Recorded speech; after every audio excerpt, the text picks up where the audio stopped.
CTET और TET संबंधी EVS की क्लास का ये तृतीय लेक्चर होगा, वीडियो लेक्चर। और इस तीसरे लेक्चर में हम लोग देखेंगे कक्षा 5 की एनसीईआरटी को, अध्याय 1 से अध्याय 9 तक। बाकी 22 अध्यायों में से बचे हुए अध्यायों को हम अगले 2 वीडियो लेक्चर्स में समेट लेंगे। इसके बाद बने पूरे 5 वीडियोस आपको एनसीईआरटी की पूरी तैयारी करवा देंगे। आगे के लगभग 4 से 5 वीडियोस में हम ईवीएस की पेडागोजी को समझेंगे और सिक्योर करेंगे पूरे 30 में से 30 अंक। तो आइए आज की इस लेक्चर को शुरू करते हैं। जानवरों में देखने, सूंघने, सुनने और महसूस करने की शक्ति होती है। कुछ नर कीड़े मकोड़े अपनी मादा को गंध से पहचान लेते हैं। इन्हीं शक्तियों का उपयोग वह अपने शिकार को पकड़ने में करते हैं। गंध, स्पर्श तथा शरीर की गति खासकर शिकार के लिए अत्यंत महत्वपूर्ण होती है। रेशम का कीड़ा अपने साथी की गंध को कई किलोमीटर की दूरी से पहचान लेता है। कुत्ते की घ्राण शक्ति मनुष्य से कई गुना ज्यादा होती है, इसलिए इनका उपयोग पुलिस और सेना द्वारा खोजबीन के लिए किया जाता है। अक्सर आपने देखा होगा कि बाहर से आने वाले या इलाके में आने वाले नए कुत्ते या आगंतुकों को ये केवल अपनी सूंघने की शक्ति से पहचान लेते हैं। मच्छर हमारे शरीर की गंध, खासकर पैरों के तलुए की गंध और हमारी शरीर की गर्मी से हमें ढूंढ लेते हैं।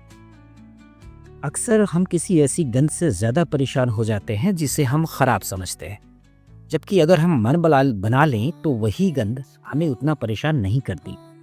लेकिन कुछ जानवर उसी गंध से परेशान नहीं होते। अगर हम गंध को महसूस न करें तो वह गंध हमें परेशान भी नहीं करती। जानवरों और पक्षियों की आंखें अलग अलग तरह की होती हैं। ज़्यादातर पक्षियों की आंखें सर के दोनों तरफ होती हैं। वे एक ही समय में 2 अलग अलग दिशाओं पर नज़र डाल सकते हैं। जब वे बिल्कुल सामने देखते हैं तब उनकी आंखें एक ही चीज़ पर होती हैं। ज़्यादातर पक्षियों की आंखों की पुतलियां घूम नहीं सकती, इसलिए वह अपनी पूरी गर्दन को घुमाते हैं।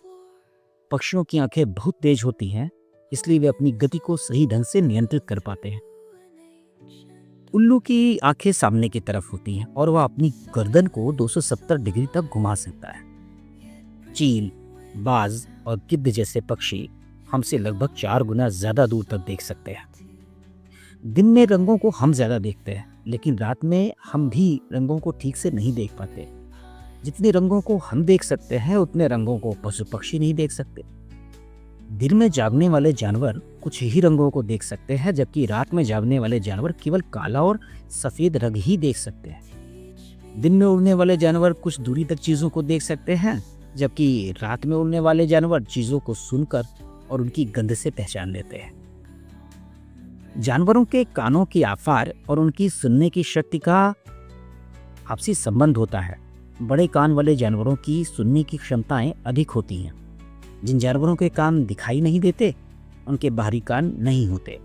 सांप के बाहरी कान नहीं होते, वह जमीन पर हुए हल्के से कंपन को भी महसूस करता है। पक्षियों में ये कान छिद्रों के रूप में होते हैं जो उनकी पंखों के पीछे छिपे रहते हैं। हम देखेंगे आवाज और संकेत। पशु पक्षी अनेक प्रकार की आवाजों और संकेतों का प्रयोग करते हैं। वे अपनी आवाजों का उपयोग शिकार से बचने, साथी को बुलाने और खतरे की सूचना देने तथा आपसी संपर्क के लिए करते हैं। अलग अलग प्रकार के खतरों के लिए अलग अलग आवाजें होती हैं। उड़ने वाले शत्रु, जमीन पर चलने वाले शत्रु और अचानक आने वाले खतरे के लिए पशु अलग अलग संकेत देते हैं। व्हेल और डॉल्फिन जैसी समुद्री जीव विशेष तरंगों के माध्यम से बहुत दूर तक संदेश भेज सकते हैं। प्राकृतिक आपदाओं से पहले पशु पक्षियों का व्यवहार बदल जाता है। वे बेचैन हो जाते हैं और सुरक्षित स्थानों की ओर जाने लगते हैं। उनके अजीब व्यवहार और हरकतों से इसे समझा जा सकता है। दिसंबर 2004 की सुनामी में देखा गया कि मनुष्यों से पहले कई जानवर सुरक्षित स्थानों पर पहुंच गए थे। इस आधार पर ही अंडमान की एक जनजाति ने अपने आप को उस कहर से सुरक्षित रखा जो शायद उनको तबाह कर सकता।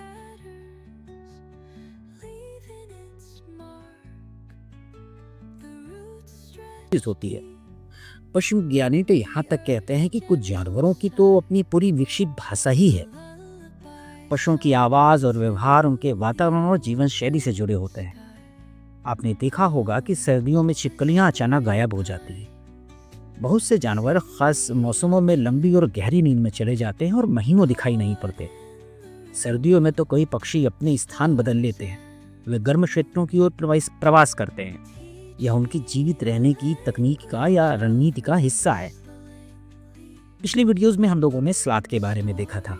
पुनः एक बार, स्लाथ पेड़ से उल्टा लटक कर लगभग 17 घंटे तक सोता रहता है। लगभग 40 वर्षों के जीवन काल में यह लगभग 8 पेड़ों तक ही सीमित होता है। जिस पेड़ पर रहता है उसी की पत्तियां खाता है और सप्ताह में केवल एक बार ही मल त्याग के लिए नीचे उतरता है। हम देखेंगे विभिन्न जीवों के सोने के समय या घंटे। घोड़ा लगभग 4 घंटे, गाय लगभग 4 घंटे, अजगर लगभग 18 घंटे, जिराफ 2 घंटे, कुत्ता लगभग 6 घंटे, हाथी लगभग 12 घंटे और बिल्ली लगभग 12 घंटे सोती है। बाघ अंधेरे में हमसे 6 गुना बेहतर देख सकता है। उसकी मूंछें हवा में होने वाले हल्के कंपन को भी महसूस कर लेती है।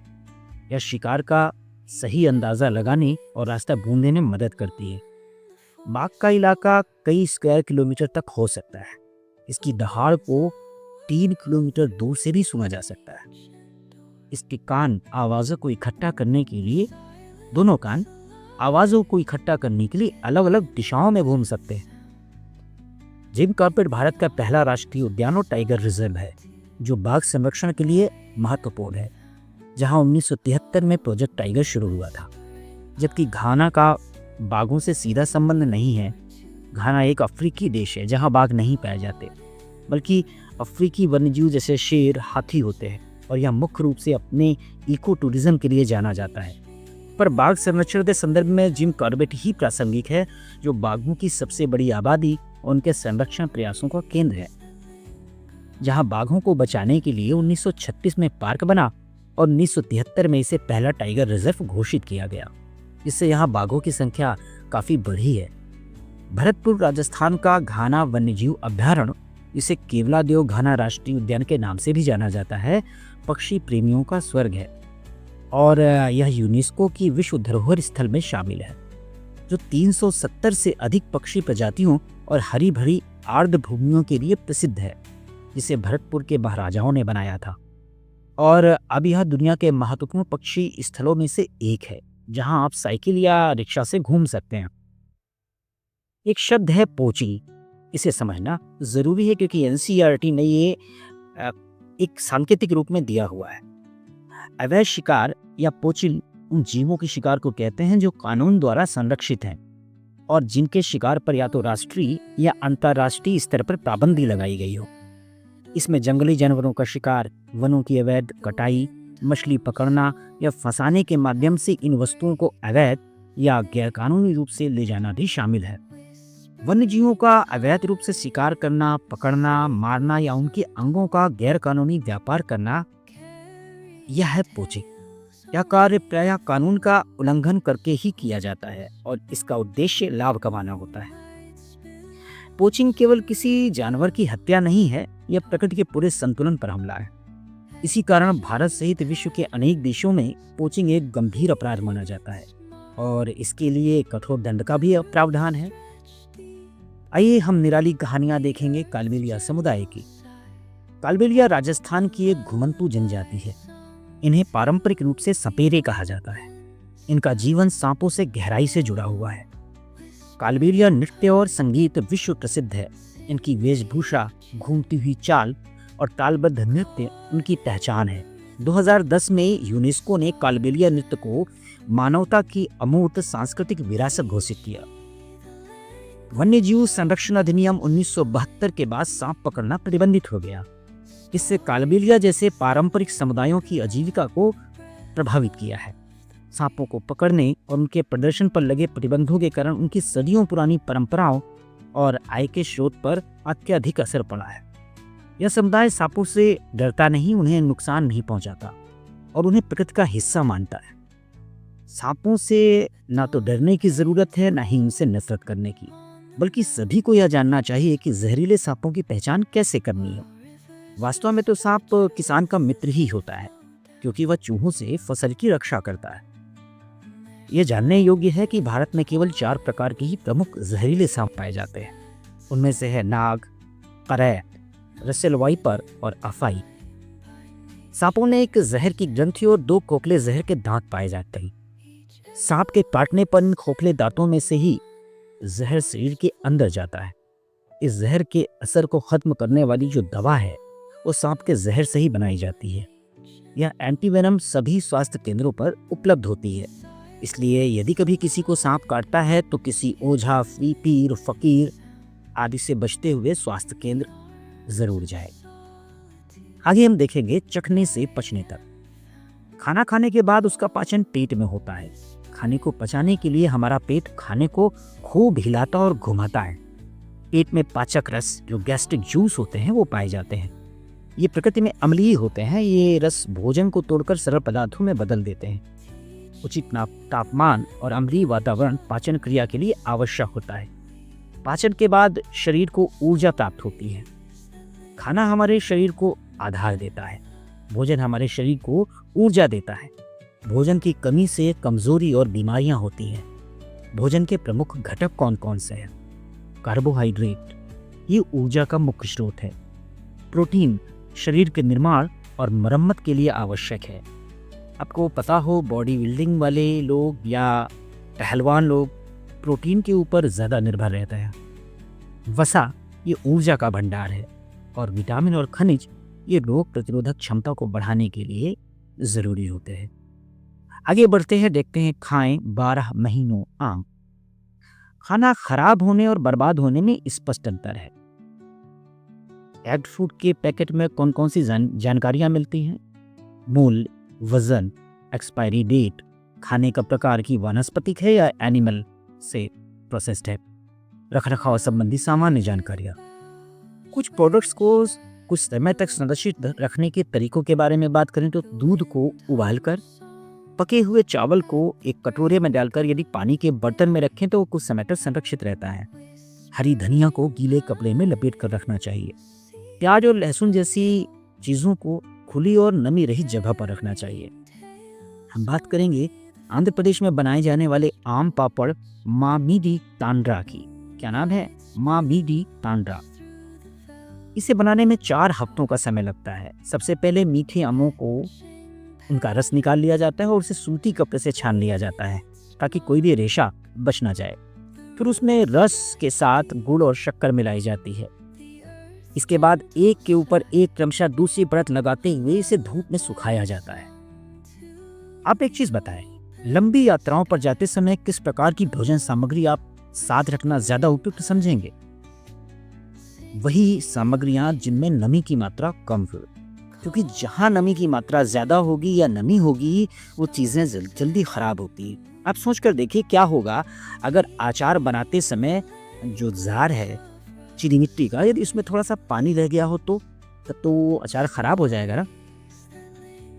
आइए आगे बढ़ते हैं। बीज दालों को दलने की प्रक्रिया में, स्प्लिटिंग की प्रक्रिया में जो बीज की बाहरी परत है जो अंकुरण के लिए जरूरी है और अंदरूनी परत की जो संरचना एम्ब्रायो है वो क्षतिग्रस्त हो जाती है, जिससे उसकी प्राकृतिक अंकुरण की क्षमता खत्म हो जाती है। ध्यान दें, जो स्प्लिट हुआ बीज है वो अंकुरण नहीं कर सकता। अंकुरण के लिए जरूरी है साबुत बीज। पिछले वीडियोस में हम लोगों ने शिकारी पौधे के बारे में बात की थी। शिकारी पौधा कौन सा? नेपेंथिस। नेपेंथिस वास्तव में जो पाया जाता है ये ऑस्ट्रेलिया, इंडोनेशिया में, लेकिन इससे ज़्यादा ज़रूरी है कि ये भारत के मेघालय में पाया जाता है। कैसा होता है? इसे पिचर प्लांट भी कहते हैं। इसमें ऊपर की तरफ पत्ती का एक ढक्कन होता है और यह अपनी विशेष गंध से कीड़ों को अपनी ओर आकर्षित करता है। न केवल छोटे मोटे कीड़ों को, ये मेढक और चूहों को भी अपनी ओर आकर्षित करता है और जैसे ही एक बार ये इसके अंदर जाते हैं ये ढक्कन को बंद कर देता है। हम बात करेंगे बीजों की घुमक्कड़ प्रवृत्ति की। पेड़ तो अपनी जगह पर अचल होते हैं, लेकिन ये बीज घुमक्कड़ी होते हैं। कैसे घुमक्कड़ी होते हैं? पक्षियों द्वारा एक जगह से दूसरी जगह ले जाना, हवाओं द्वारा, अब यहाँ तक कि मनुष्यों द्वारा भी ये बीज बहुत दूरियों तक लेके जाए जाते हैं। आप समझिए कि आलू का बीज दक्षिण अमेरिका से भारत तक पहुंचा, टमाटर दक्षिण अमेरिका से भारत तक पहुंचा, मक्का मध्य अमेरिका से, मिर्च दक्षिण अमेरिका से पुर्तगाल के व्यापारी भारत तक लेकर आए, तंबाकू अमेरिका से, भिंडी और कॉफ़ी अफ्रीका से, इसमें से कॉफ़ी तो इथियोपिया से आई थी, गोभी और मटर यूरोप से, सोयाबीन और चाय चीन से, कोको दक्षिण अमेरिका से, अनानास दक्षिण अमेरिका से, पपीता मध्य अमेरिका से, काजू ब्राज़ील से, रबर दक्षिण अमेरिका के अमेज़न क्षेत्र से, सूरजमुखी अमेरिका से। इसके अलावा सजावटी एवं जो अन्य उपयोगी वनस्पतियां हैं जैसे यूकेलिप्टस या ऑस्ट्रेलिया से, लैंटाना अमेरिका से, जलकुंभी वाटर हाइसिंथ दक्षिण अमेरिका से, हुलमोहर मैडागास्कर से, सुबाबुल मध्य अमेरिका से। परीक्षा हेतु जो विशेष रूप से याद रखने वाले तथ्य हैं कि आलू, टमाटर और मिर्च अमेरिका से भारत आए, चाय चीन से भारत आई, कॉफ़ी अफ्रीका से भारत आई, रबर दक्षिण अमेरिका से भारत लाई गई, जलकुंभी ये विदेशी पौधा है और जल स्रोतों के लिए अत्यंत हानिकारक भी है। बीजों के अंकुरण की परिस्थितियां देखेंगे, उनके लिए क्या चीज़ें ज़रूरी है। पहली चीज़ नमी, दूसरी चीज़ ऑक्सीजन, तीसरी चीज़ उचित तापमान जो 20 डिग्री सेंटीग्रेड से 30 डिग्री सेंटीग्रेड होना चाहिए। इसके अलावा कुछ बीजों के लिए प्रकाश और कुछ बीजों के लिए अंधेरा ये ज़रूरी होता है। इसके अलावा प्रकाश की उचित मात्रा और अच्छी मिट्टी भी ज़रूरी होती है। आइए देखते हैं अगला चैप्टर, बूंद बूंद दरिया दरिया। इस चैप्टर में हम लोग पानी के बारे में बात करेंगे और पानी के संरक्षण के बारे में बात करेंगे, कैसे, कहाँ पर, क्या हुआ, किसने क्या लिखा, इनके बारे में बात करेंगे। राजस्थान के जैसलमेर में जल संकट को समझते हुए 14वीं शताब्दी मतलब लगभग आज से 650 वर्ष पूर्व में एक राजा थे घड़सी या रावल घड़सी। इन्होंने घड़सी से तालाबों का निर्माण करवाया। इसमें 9 तालाबों को इस तरह से आपस में जोड़ा गया था कि पहले तालाब के ओवरफ्लो होने से दूसरा तालाब भरता था। यह तालाब वर्षा जल को संचित करने के लिए बनाया गया था और लंबे समय तक जैसलमेर का मुख्य जल स्रोत रहा। रेगिस्तानी क्षेत्र में जीवन बनाए रखने के लिए यह तालाब नगर की जीवन रेखा बना। तालाब के चारों ओर घाट, छतरियां और मंदिर बनाए गए ताकि लोग इसका संरक्षण करें। घड़सीसर तालाब आज भी भारत की पारंपरिक जल संरक्षण समझ का श्रेष्ठ उदाहरण है। अल-बरूनी वर्तमान उज्बेकिस्तान से भारत आए एक विद्वान थे। उन्होंने उन बातों पर विशेष जोर दिया जो इनके देश में नहीं पाई जाती थी, जैसे शानदार ढंग से बनाए गए तालाब। इन्होंने बताया कि तालाब कैसे उसमें ऊंचे चबूतरे बनाए जाते थे, सीढ़ियां बनाई जाती थी, उन्हें पक्का किया जाता था। उस चीज़ को देखकर उन्होंने कहा कि हमारे देश के लोग अगर यह देखेंगे तो आश्चर्यचकित रह जाएंगे। इसके अलावा उन्होंने अन्नदान के बारे में भी लिखा है। बावड़ियाँ पानी को संरक्षित करने का एक और उपाय थी जो राजस्थान में बनाई जाती रही। 1986 में जोधपुर में सूखा पड़ने पर इन बावड़ियों को साफ किया गया। लगभग 200 टन मलबा निकाला गया। धीरे धीरे बावड़ियां खत्म हो रही हैं। हम बात करेंगे कुएं और जल स्रोतों के सूखने के कारण क्या है। पहली बात तो मनुष्य ने भूमिगत जल का अत्यधिक दोहन करना शुरू कर दिया। सबमर्सिबल और नलकूप से अत्यधिक भूमिगत जल का दोहन हो रहा है। इसके अलावा तालाबों और आसपास की जमीनों को पक्का करना, तालाबों को पाट देना। हम बात करेंगे जल तथा जल नीतियों के बारे में। ये एक ज़रूरी विषय है। इसमें हम संविधान की सूचियों के बारे में भी समझेंगे। मुख्य रूप से भारतीय संविधान की जो 7वीं अनुसूची है उसमें राज्य सूची, समवर्ती सूची और केंद्र सूची पाई जाती है। अगर हम जानें कि जल किस सूची का विषय है तो इसके बारे में अलग अलग तथ्य हैं। जैसे राज्य सूची का विषय है जलापूर्ति, सिंचाई, नहर। ये राज्य सूची का विषय है जिसे सूची 2 कहा जाता है। जबकि केंद्र सरकार की जो संघ सूची की प्रविष्टि 56 है उसके तहत अंतर्राज्यीय जो नदियां हैं यदि उन पर कानून बनाना है तो वो केंद्र की सरकार बनाएगी। जल प्रदूषण जैसे मामले समवर्ती सूची के विषय हैं, मतलब इन पर राज्य सरकारें और केंद्र की सरकार भी कानून बना सकती है। बात करेंगे तरुण भारत संघ की। राजस्थान स्थित एनजीओ है जो जल संरक्षण की दिशा में कार्य करता है। सतत कृषि कैसे की जाए, साथ ही यह ग्रामीण क्षेत्रों में इस दिशा में कार्य करता है। स्थापना जल पुरुष राजेंद्र सिंह जी द्वारा की गई थी और पारंपरिक जल प्रबंध तकनीकों को पुनर्जीवित करने का इनका प्रयास है। हम पानी के प्रयोग को देखेंगे। जॉर्डन में मृत सागर है। इसमें नमक की मात्रा अत्यधिक है, इतनी ज्यादा कि 1 लीटर पानी में लगभग 300 ग्राम तक नमक होता है। अगर आप तैरना नहीं जानते और आप इस मृत सागर में कूद जाते हैं तो जो पानी का उत्प्लावन बल है, इसकी ज़्यादा डेंसिटी के कारण वह आपको डूबने नहीं देगा। इवन आप इस पर आराम से लेटकर न्यूज़पेपर पढ़ सकते हैं। हम बात करेंगे दांडी यात्रा 1930 के बारे में। भारत में आज़ादी से पहले नमक बनाने के कानून पर ये एक प्रहार था। अंग्रेज सरकार कहती थी कि नमक वह खुद बनाएगी और उसे बेचेगी। अब समझिए, नमक जैसी बेसिक ज़रूरत के लिए हमें सरकार पर डिपेंड रहना पड़ता था और साथ ही वह मुंह मांगी कीमत पर उसे बेचते थे। 1930 में महात्मा गांधी ने इस दिशा में आंदोलन करते हुए दांडी मार्च किया और नमक कानून को तोड़ा। उन्होंने नमक बनाया दांडी पहुंचकर। कैसे बनता है नमक? नमक के खेत होते हैं। ये खेत कैसे बनाए जाते हैं? खारे पानी के स्रोतों के आसपास बड़े बड़े खेत बनाए जाते हैं जिनमें ये पानी डाल दिया जाता है। वाष्पन की क्रिया के दौरान धीरे धीरे करके जब पूरा का पूरा संपूर्ण पानी सूख जाता है तो नमक की ढेरियां नीचे रह जाती हैं। हम इसके अलावा बात करेंगे वाष्पन और क्वथन की। क्यों ज़रूरी है वाष्पन और क्वथन को यहाँ पर बताना? अभी हमने बताया कि पानी धीरे धीरे वाष्पित हो जाता है। वाष्पन की जो क्रिया है वो किसी भी टेम्परेचर पर होती रह सकती है। जैसे जाड़े के दिनों में या बरसात के दिनों में जब आप कपड़े धोते हैं तो कभी ना कभी तो सूखते हैं, इसलिए क्योंकि कम तापमान पर भी वाष्पन की क्रिया होती रहती है। लेकिन क्वथन की जो क्रिया है वो एक निश्चित तापमान पर ही होती है। जैसे पानी का उबलना, पानी का क्वथनांक 100 डिग्री सेंटीग्रेड होता है। जब तक पानी 100 डिग्री सेंटीग्रेड पर नहीं पहुंचेगा वो उबलेगा नहीं। तो क्वथन का सीधा मतलब होता है उबलना, और वाष्पन आप समझ गए। आगे बात करेंगे मच्छरों की दावत। मलेरिया एक संक्रामक रोग है। यह मादा एनाफिलीज मच्छर के काटने से फैलता है। इसका कारण प्लाज्मोडियम नामक परजीवी है। लक्षण होते हैं तेज बुखार, ठंड लगना, पसीना आना और कमजोरी। रोकथाम आप कैसे कर सकते हैं?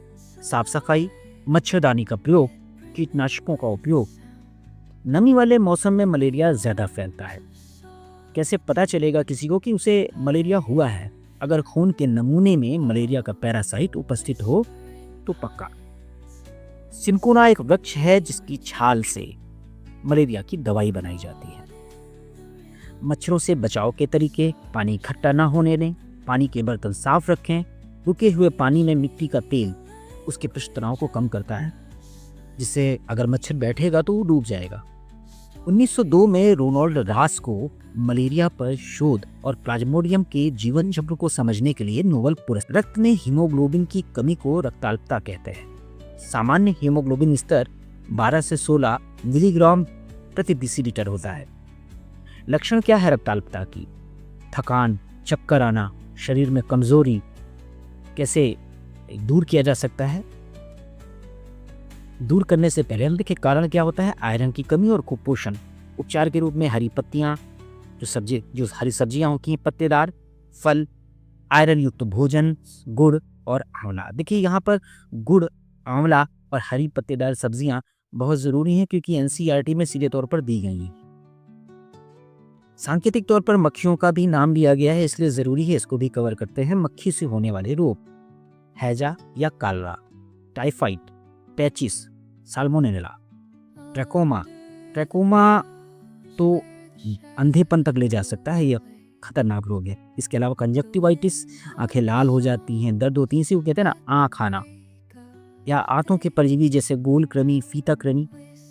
एक मक्खी होती है सैंड फ्लाई, जिसके कारण कालाजार या लैश मैनियासिस होता है। आइए बात करते हैं पर्वतारोहण और साहसिक खेल की। एक चैप्टर है कमर सीधी ऊपर चढ़ो। इसमें सबसे पहले देखेंगे कि नेहरू इंस्टीट्यूट ऑफ माउंटेनियरिंग ये कहाँ है। Nehru institute of mountaineering Uttarkashi, Uttarakhand में है। रॉक क्लाइंबिंग या पर्वतारोहण एक साहसिक खेल है।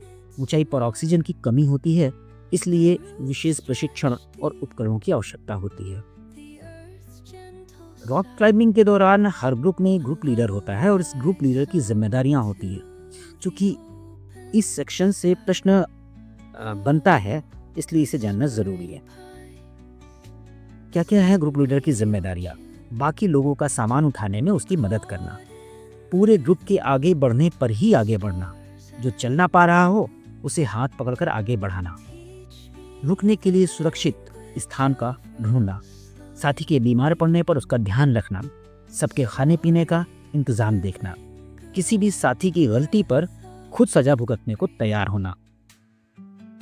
यद्यपि भारत में बहुत सी भाषाएं बोली जाती, जिसको मैंने भाषा और लिपि के सेक्शन में कवर किया है, लेकिन यहाँ पर एक भाषा मिजो को उठाना ज़रूरी है, क्योंकि स्पेसिफिक रूप से मिजोरम की लड़की के बारे में बात की गई है। तो यहाँ पर हम देखेंगे मिजोरम में बोली जाने वाली भाषा मिजो। हम बात करेंगे कि पहाड़ों पर चढ़ने के लिए किन किन चीज़ों की ज़रूरत पड़ती है। पहाड़ों पर चढ़ने के लिए मजबूत जूते, रस्सी, हेलमेट, गर्म कपड़े, दस्ताने, पानी, भोजन और चढ़ाई के औजारों की ज़रूरत पड़ती है। ये चीज़ें व्यक्ति को फिसलने, ठंड और थकान से बचाती हैं। प्रश्न है कि पहाड़ चढ़ने पर ज़्यादा शक्ति की ज़रूरत क्यों होती है? तो पहाड़ चढ़ते समय हमें अपने शरीर का भार ऊपर की ओर उठाना पड़ता है, गुरुत्वाकर्षण बल के विरुद्ध। इसलिए हमें ज़्यादा ऊर्जा और शक्ति की ज़रूरत होती है। इसके अलावा ऊंचाई पर हवा भी कम होती है, जिससे थकान जल्दी होती है। कुछ तकनीकी शब्दों के बारे में बात करेंगे। पिट ऑन। पिट ऑन लोहे का एक नुकीला औजार होता है। इसे चट्टानों में ठोंक कर रस्सी बांधी जाती है ताकि पर्वतारोही सुरक्षित रूप से ऊपर चढ़ सके। स्लिंग। स्लिंग मजबूत कपड़े, रस्सी का फंदा या हुक होता है। इसका उपयोग पर्वतारोहण में सहारा लेने और सुरक्षा के लिए किया जाता है। टर्म है रैपलिंग। रैपलिंग पहाड़ या चट्टान से रस्सी के सहारे नीचे उतरने की तकनीक है। इससे उतरते समय संतुलन और सुरक्षा बनी रहती है। सीढ़ीदार खेत। पहाड़ों पर खेतों को सीढ़ियों की तरह बनाया जाता है। इन्हें सीढ़ीदार खेत कहते हैं। इससे मिट्टी का कटाव रुकता है और खेती करना आसान होता है। स्नोमैन। स्नोमैन बर्फ से बनाया गया पुतला होता है। यह ठंडे और बर्फीले क्षेत्रों में बच्चों का खेल और आनंद का साधन है। भारत की पहली एवं विश्व की 5वीं महिला जिसने एवरेस्ट को फतह किया। ध्यान दें, भारत की पहली एवं विश्व की 5वीं महिला जिसने एवरेस्ट को फतह किया वो थी बछेंद्री पाल। 23 मई सन 1984 का दिन था यह। माउंट एवरेस्ट को नेपाल में सागरमाथा कहा जाता है। साहसिक खेल व्यक्ति में धैर्य, आत्मविश्वास और साहस का विकास करते हैं।